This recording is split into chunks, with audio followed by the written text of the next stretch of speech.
Hi friends, welcome back to my channel. మిత్రులారా, కొంతమంది subscribers కానీ, కొంతమంది స్టూడెంట్స్ కానీ, కొంతమంది పేరెంట్స్ కానీ నాకు ఒక చిన్న డౌట్ అయితే అడుగుతున్నారు. ఆ డౌట్ ఏంటంటే స్పాట్ కోటా అంటే ఏంటి, అలాగే స్పాట్ కోటాలో జాయిన్ అయితే మనకు ఫీజు రియంబర్స్మెంట్ వస్తుందా? మిత్రులారా, ఇది చిన్న డౌటే కావచ్చు, కాకపోతే దీని గురించి మీరు ఖచ్చితంగా తెలుసుకోవాల్సిందే. ఎందుకంటే స్పాట్ కోటా అంటే ఇది గవర్నమెంట్ కండక్ట్ చేసే కౌన్సిలింగ్ కాదు.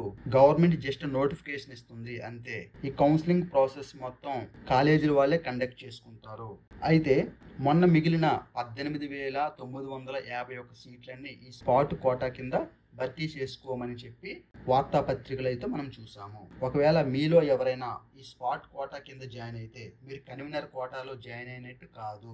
సో కన్వీనర్ కోటా వేరు, స్పాట్ కోటా వేరు. ఈ స్పాట్ కోటాలో జాయిన్ అయితే మీరెవరికి ఫీజు రియంబర్స్మెంట్ రాదు. ఫీజు రియంబర్స్మెంట్ అనేది కేవలం కన్వీనర్ కోటాలో ఎవరైతే జాయిన్ అవుతారో వాళ్ళకి మాత్రమే వస్తుంది. అయితే ఈ స్పాట్ కోటాలో జాయిన్ అయితే ఎంత ఫీజు కట్టాలనేది మనలో ఒక డౌట్. మేనేజ్మెంట్ కోటాలో కట్టాల్సిన ఫీజు కట్టాలా, దీనికి ఏమైనా సపరేట్ ఫీజు ఉంటుందా అని ఇంకొక డౌట్. మిత్రులారా, ఇక్కడ కూడా నేను క్లారిటీ ఇస్తున్నాను. స్పాట్ కోటాలో జాయిన్ అయితే మీరు కట్టాల్సిన ఫీజు ఎంతంటే ప్రతి కాలేజీకి గవర్నమెంట్ ఒక ట్యూషన్ ఫీజు అనేది నిర్ణయించి ఉంటుంది. ఆ ట్యూషన్ ఫీజు మాత్రమే మీరు కడతారు. అదే మేనేజ్మెంట్ కోటా అయితే డొనేషన్ కట్టాల్సి ఉంటుంది. స్పాట్ కోటాలో డొనేషన్స్ ఏమీ ఉండవు. కేవలం కాలేజ్ యొక్క ట్యూషన్ ఫీజు మాత్రమే మీరు కట్టాల్సి ఉంటుంది. ఫర్ ఎగ్జాంపుల్, ఏదైనా ఒక కాలేజ్ తీసుకున్నాం అనుకోండి, ఆ కాలేజ్కి గవర్నమెంట్ ఒక ఫీజు అనేది ఫిక్స్ చేసి ఉంటుంది. సపోజ్ ఏదైనా ఒక కాలేజ్కి 70,000 ఫీజు ఉంటే 70,000 మాత్రమే మీరు కడతారు. అదే కాలేజ్కి మేనేజ్మెంట్ కోటాలో జాయిన్ అవ్వాలంటే సుమారుగా 3 రెట్లు వరకు కట్టాల్సి ఉంటుంది.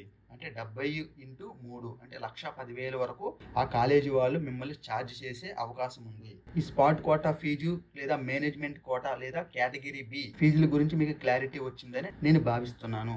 ఏది ఏమైనా కానీ ఫైనల్గా నేను చెప్పేది ఏంటంటే కాలేజీ సంబంధించి ట్యూషన్ ఫీజు మీరు కట్టుకోవాల్సి ఉంటుంది. దీనికి ఎటువంటి ఫీజు రియంబర్స్మెంట్ రాదు. స్పాట్ కోటా అంటే ఇది కన్వీనర్ కోటా కాదు. దీనికి గవర్నమెంట్ నుంచి వచ్చే ఏ ఫీజులు కూడా మీకు రావు.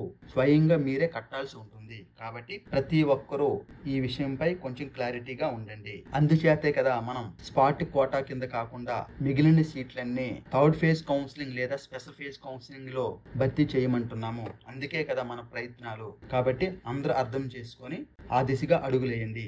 Be careful. మీ అందరికీ ఆల్ ది బెస్ట్.